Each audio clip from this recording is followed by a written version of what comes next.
Bravi, bentornati in questa puntata di Calcio Espresso. Naturalmente andiamo ad analizzare la partita Napoli-Udinese, nostro malgrado. Come vedete, lo dobbiamo fare. Ma dobbiamo farlo per forza e nel frattempo ci prendiamo naturalmente il caffè.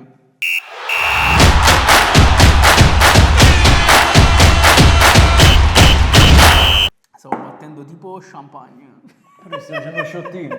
Tipo, capito, alcol. Comunque. Allora ragazzi, aprirei questa puntata col dire che è stata veramente, penso, una delle peggiori partite giocate del Napoli questa stagione. Brutta soprattutto a me non è piaciuto l'approccio mentale che è stato dato alla partita in generale. Sì. L'Udinese ci ha veramente, non dico messo sotto, però avevamo dei buchi in difesa veramente strani, nel senso... Anzi, in realtà quello che proprio non ha funzionato secondo me è stato il centrocampo. Bravissimo, lo volevo dire. E infatti io ieri penso che Anghissà zero. Ieri Anghissà proprio... No, mancava proprio il filtro al centrocampo. Non c'era fase di copertura, eravamo tutti sballati, sfilacciati. E poi, onestamente, anche a livello fisico non arrivavamo mai primi sulle seconde palle. Io non so se è un discorso di preparazione per andare a viverci questo ultimo scorcio di campionato in maniera un po' più preponderante, più potente, oppure c'è un calo fisico che effettivamente ci può anche stare. Però ieri è stato un Napoli abbastanza impalpabile, come dicevi pure tu, l'approccio mentale, ma soprattutto nel secondo tempo. Io ero convinto che nel secondo tempo entrassimo con la testa come contro la Juventus. Infatti sto dicendo come siamo entrati tante altre volte, cioè io pensavo ok, finito il primo tempo non fa niente, archiviamolo, adesso vanno negli spogliatoi, solitamente c'è magari anche Conte dona uno shock, rientrano e vanno a 200, invece abbiamo iniziato il secondo tempo diciamo oserei dire peggio rispetto al primo, prendendo praticamente subito un tiro dall'Udinese, dopodiché la cosa preoccupante, nemmeno pericolosa per così dire, ma preoccupante è che praticamente è stato un secondo tempo spezzettato, senza voglia, senza fiato, senza il giusto mordente, sembrava che non volessimo vincerla. Esattamente. Cioè mi ha dato questa impressione che non volessimo vincerla. Siamo tornati nella Marotta League? No, scherzando. Però cioè, sembrava che, a parte che non trovavamo le linee di passaggio, io ho seguito la partita e con i miei colleghi, perché stavo al lavoro, dicevo, a fine primo tempo dicevano, no, entriamo e scassiamo a te coso, perché i Conte li faranno a testa tanta, entreranno con l'aggressività giusta e il cinismo giusto per andare a vincere questa partita. Perché effettivamente questa era una partita importante, tu anticipi l'Inter, ti porti a più 6 e metti fino in cascina, come dice Conte, metti pressione all'Inter che deve rigiocare contro la Fiorentina, ma nel secondo tempo zero. No, veramente poco e niente, ed è stato veramente brutto vedere queste cose, perché poi ti fanno pensare quello che poi io dico dall'inizio dell'anno, che tendenzialmente l'obiettivo, come dice Conte, è l'Europa, e ieri diciamo si è visto che non è che non si può lottare fino alla fine, ma bisogna stare con i piedi ben piantati a terra, perché evidentemente diciamo ci sono altre tipologie di problemi, come per esempio ieri un'altra cosa che mi premeva dire è che io mi sono sempre lamentato, ok, della questione delle sostituzioni. Ieri ha fatto le sostituzioni prima, non è cambiato un cazzo, se no praticamente peggiorato. Ha fatto tutte le sostituzioni che poteva fare a livello offensivo, cioè ha messo Okafor, vabbè, Okafor io non lo considero nemmeno, cioè nel senso si vede proprio che però l'ha fatto entrare, cioè nel senso tu hai tutto l'arsenale offensivo che potevi mettere, l'hai messo. Simeone, Raspadori, Gonghe, poi aveva aggiunto Gilmour e basta. Chi li sono? Effettivamente. Quando accendo a Madrid. Però non hanno cambiato nulla, capito? Sono stati proprio impalpabili. Esattamente. Allora, ripeto, la questione, l'unica speranza che io sono sempre un ottimista di base, la speranza che ho è che magari è stato Conte abbia fatto dei carichi di lavoro importanti magari a livello di allenamento e che fisicamente stiano accusando un attimo la botta e stiano smaltendo quei carichi. Questo perché lo dico? Perché cioè per esempio guardando la partita io ho visto che determinati giocatori, anche Neres per esempio, in alcuni casi pare che si tenevano in coscia a Pris, cioè capito, erano proprio pesanti anche nel rincorrere, e quello oltre a una questione naturalmente mentale. E perché dico mentale? Perché per esempio Neres era proprio, cioè, svogliato nel rincorrere perché magari aveva le gambe pesanti. Politano aveva comunque anche lui le gambe pesanti, però rincorreva perché mentalmente è più abituato a fare questo. Quindi questa è la mia speranza. Questa è una chiave di lettura che può essere portata dalla speranza. Io ti dico anche... La chiave ottimistica, diciamo. Ottimisti. Io ti dico anche, facciamo la chiave pessimistica, te l'ho scritto ieri sera, non siamo pronti. Ah, chiaro. Secondo me non siamo Chiaro. pronti. È comunque una... Perché è una squadra che deve dare il 150% per fare benissimo, per arrivare all'obiettivo. Quando inizi a tirare un attimo i remi in barca e porti avanti la carretta, iniziano ad esserci i problemi. I problemi che dicevamo anche negli scorsi video, Neres, Areta, Chitena. Cioè come sostituzione, chi faceva il Neres quando, non citando Kvara, non lo citiamo, perché Kvara è passato. Sì, chiaro, ho capito. Ma prima di Neres titolare c'era un Neres panchinaro che entrava e spaccava la partita. Ok? Mo, al posto di Neres panchinaro, oggi certo, chi hai? al momento non è che non c'è nessuno, è che quello che è arrivato naturalmente deve entrare un attimo in Deve condizione. entrare in condizione, ma è difficile che quello che è arrivato, spero, ti possa spaccare la partita come un driblomane agile come Neres, che è uno che... Vabbè, io lo spero. Questo non lo so, diciamo io ho la speranza che Okafor insomma dia il suo Ok. contributo. Però i giocatori quelli sono, nel senso che ad oggi i giocatori su cui si basa Conte sono quelli lì e ci sono dei giocatori che, mi spiace dirlo, con tutto il bene, figlio di Napoli, per l'amor di Dio, ma Mazzocchi non è un giocatore da Napoli. Sicuramente non è un giocatore da Napoli. Non sono le prime volte che entra o che gioca titolare e fa delle pellecchie e fa delle stronzate. O voglio bene, per amore di Dio, un bacio, Pasqua, però con tutto bene. Quegli errori là, errori di comunicazione di Juan Jesus con Meret, perfetto. Sì. Ma non è solo l'errore del gol. Per assurdo posso dire questa cosa, sicuramente poi Mazzocchi ha le sue enormi colpe, sia sul gol e sia in altre situazioni, però lì effettivamente l'errore principale è stato della mancata comunicazione tra Juan Jesus, perché poi Juan Jesus lì, che ha fatto delle partite e anche ieri sera in realtà ha giocato bene, Juan Jesus non ha giocato male, però in quel momento purtroppo è stato l'errore principale per me perché non ha lasciato la palla a Meret che se l'è chiamata, ha passato una palla di merda a Mazzocchi, che Mazzocchi mettendoci il cuore, perché è l'unica cosa che può fare tendenzialmente, metterci il cuore, perché il resto purtroppo ma è un bravissimo, è un ottimo giocatore della metà classifica, ma non da alta classifica, tutti i giocatori di Serie A, perché giocano in Serie A, sono ottimi giocatori, ma ci sono delle, lo sappiamo benissimo, tra virgolette, categorie. Il problema lì è il suo, più che un errore sul gol, io lo reputo un errore di eccesso di fare volontà, troppo, ok? Perché se tu la buttavi fuori, diciamo, il gol non arrivava, tralasciando che Kelenkamp ha trovato un gol fenomenale, una traiettoria assurda, senza ottimo. Senza senso. Però quando ti dico non siamo pronti, te lo dico perché i campionati o comunque i filotti o l'essere una grandissima squadra che compete contro un'altra grandissima squadra contro l'Inter, la differenza la fanno i dettagli.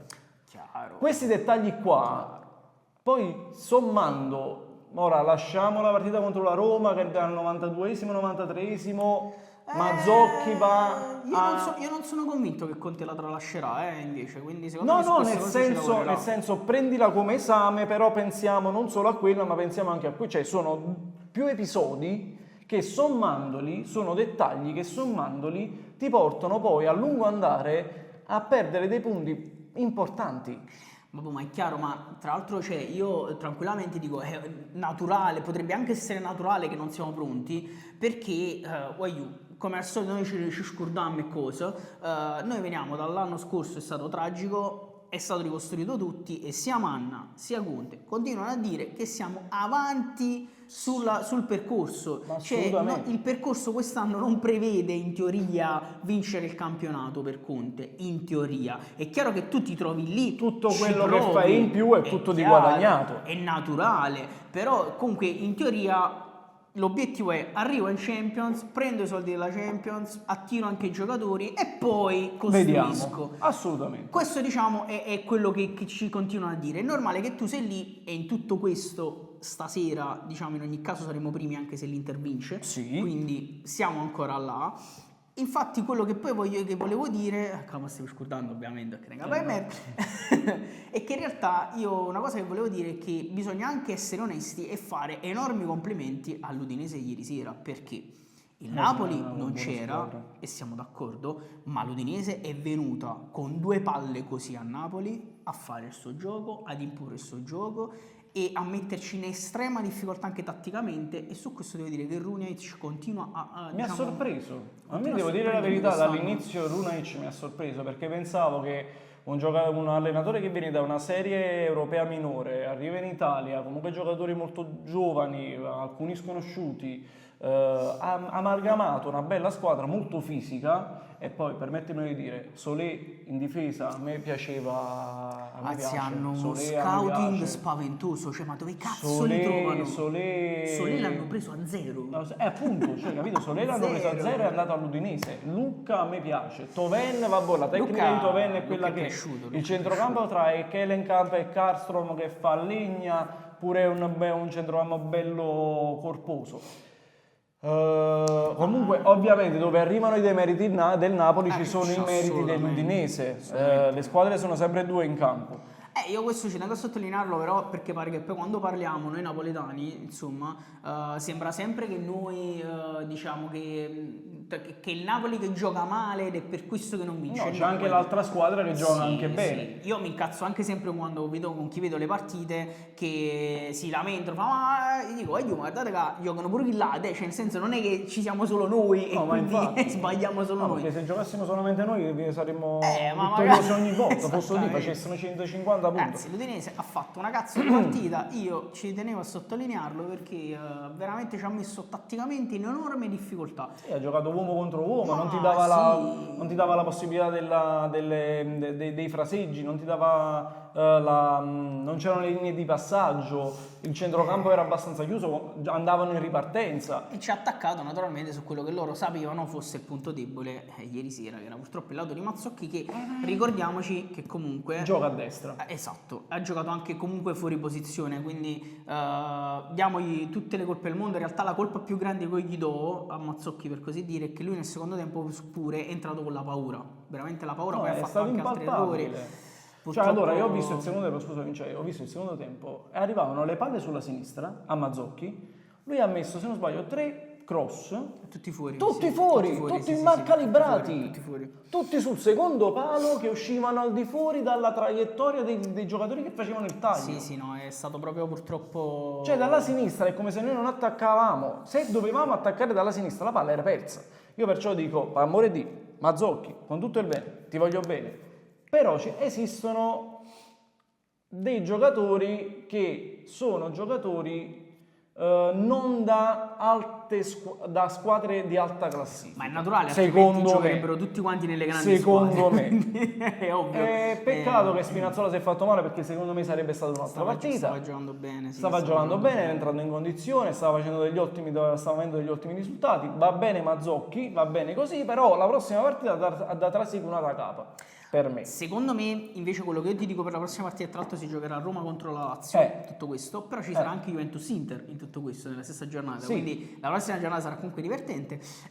Io penso che Conte potrebbe anche pensare, se Buongiorno torna minimamente in condizione, di spostare Jesus a sinistra a quel punto, che secondo me ieri non l'ha fatto perché io credo che stia facendo recuperare appieno la condizione a Buongiorno, perché gli si fa male a una da voto. No, ma Conte l'ha fatto capire che Buongiorno non è in condizione dall'infortunio da cui torna, deve recuperare ma secondo il ritmo. voi, no? Ma secondo voi lui a Buongiorno in panchina non lo fa entrare? Cioè non lo fa entrare se crede che è in condizione che è un deficiente, No. cioè quindi sì. evidentemente non ne ha ancora un momento, detto proprio chiaramente. Quindi, Probabilmente basta. facciamo già la probabile formazione per quando sarà domenica prossima, non mi ricordo, sabato alle 6 mi pare, sabato alle 6. Sì, sì. E credo che Jesus ci può stare sulla sinistra, dai pure più copertura ad una Lazio che comunque sulle ali ti lasci attacca sganciare parecchio Di Lorenzo, e sganci Di Lorenzo, fai un 3 in difesa fittizio, mettiamola così. In realtà il Napoli, non so se avete notato, tatticamente in realtà a un certo punto quando attacchiamo in difesa giochiamo a 2.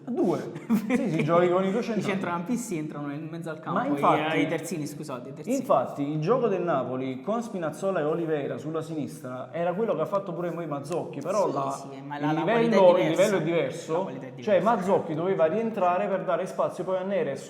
Noi attaccavamo con Lukaku, McTominay, Anghissà in attacco, erano come se fossero 3 punte.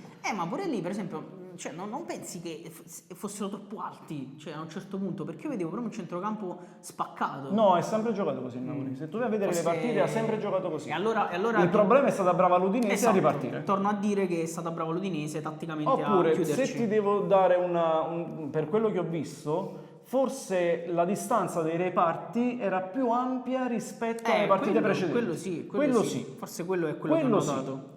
Perché eravamo più compatti nelle partite precedenti, invece qui E- quando tu prendi la ripartenza e soprattutto se non vai nello stop, nell'1 contro 1 e prendi le seconde palle e le perdi, è normale che l'altra squadra va di ripartenza, tu devi essere alto Esatto, ma infatti per recuperare. stavo pensando, non è una questione che non eravamo compatti, è lì proprio qui dove è mancato Anghissà. Bravissimo. Perché Bravo. Anghissà è quello il lavoro che Bravo. ha sempre fatto, Beh. mentre McTominay lo fa anche lui, però restava leggermente più alto. Anghissà il box to box che ha sempre fatto era quello poi di ritornare anche, dare diciamo no equilibrio, diciamo stringere i reparti, recuperare palla e poi ripartire pure ieri. E questo è quello che comunque continua a farmi pensare in maniera positiva, perché ripeto sono sempre positivo nell'anima, che ci sono stati dei carichi di lavoro importanti Lo e speriamo. che quindi ma Andrea, onestamente, No, ma cioè, allora- se non ci sono i carichi di lavoro, io sono molto preoccupato a questo punto perché Allora, partiamo dal presupposto che il Napoli sta facendo noi veniamo comunque perché il tifoso napoletano parla con enfasi perché è proiettato grazie o a causa, poi dipende dai punti di vista, dal sogno. Cioè noi stiamo accarezzando un sogno venendo da un'annata de merda, ok? assolutamente. Cioè il Napoli viene da 7 vittorie consecutive e 2 pareggi. Adesso sì, 2 pareggi. Mo. Di cui una a Roma che ci stava tranquillamente. E anche quello di ieri sera, ci tengo a dire, meno male. Nel senso che, perché io vi dico chiaramente, per come si vede una partita, a un certo No, punto noi io potevamo pensavo che la perderla, perdemmo. pure io. Quindi, Che se siete accorto che ci fanno pure i secondo gol, esatto, l'ho pensato anch'io. Esatto. Assolutamente. Infatti Conte è andato in conferenza e ha detto il pareggio ci può stare. Perché giustamente si è reso conto di quello che ha visto. Poi lascia perdere che probabilmente adesso durante la settimana li frusta a sangue uno alla volta davanti alla porta. Però quello è un altro Sicuro, discorso. secondo me gli avrà fatto una capa tanta. Ma per forza, porca troia, cioè nel senso,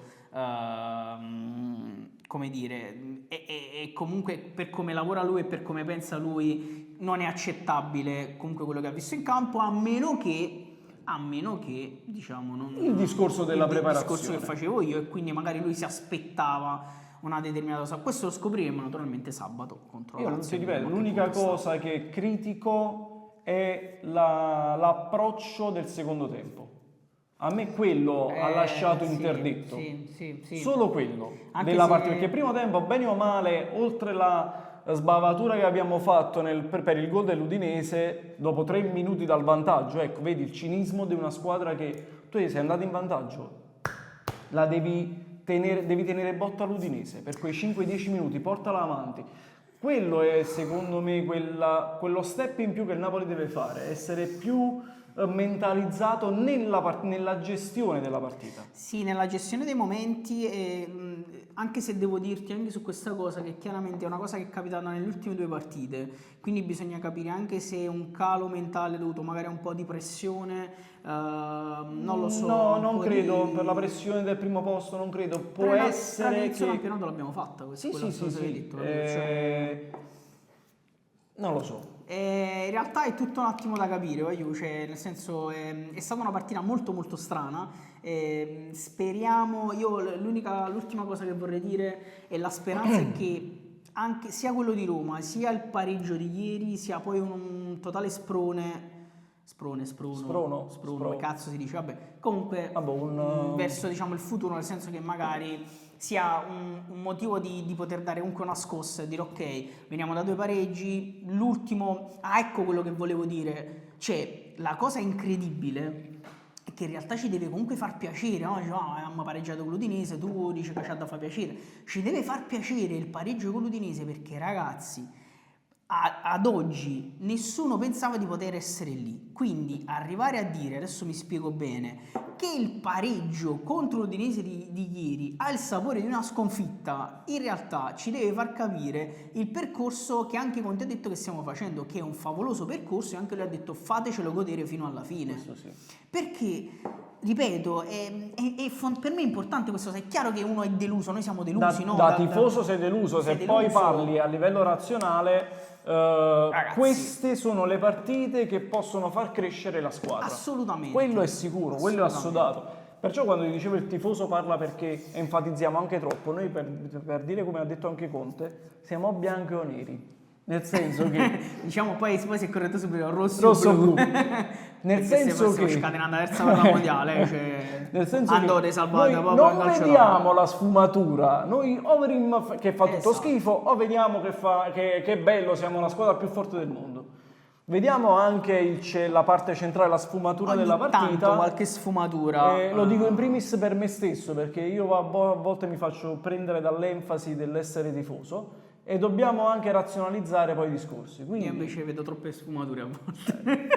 sì, siamo contrari, Sì, siamo gli esatto, antipodi esatto. con questa cosa. Comunque ragazzi, questa era l'analisi, insomma, la nostra analisi ovviamente della partita Napoli-Udinese di ieri. Spero che vi abbia fatto piacere come sempre ascoltarci. Continuate a seguirci perché ci sono tante novità che stanno arrivando e noi ci vediamo alla prossima puntata come sempre. E facciamo crescere questo scusa. canale. E facciamo crescere questo No, canale. andate su Instagram, su TikTok, mettete like, mettete mi piace, vi iscrivetevi, fate quello che volete. Basta che ce la trama. Commentateci, diciamo, Commentate. dire, offendeteci, fate il cazzo che volete, non fa niente. Pigliateci a parole, fa niente. Va bene tutto, però ci fa piacere che, insomma, che ci supportiate e noi ci vediamo alla prossima puntata, come stavo dicendo prima. Forza Napoli! Sempre.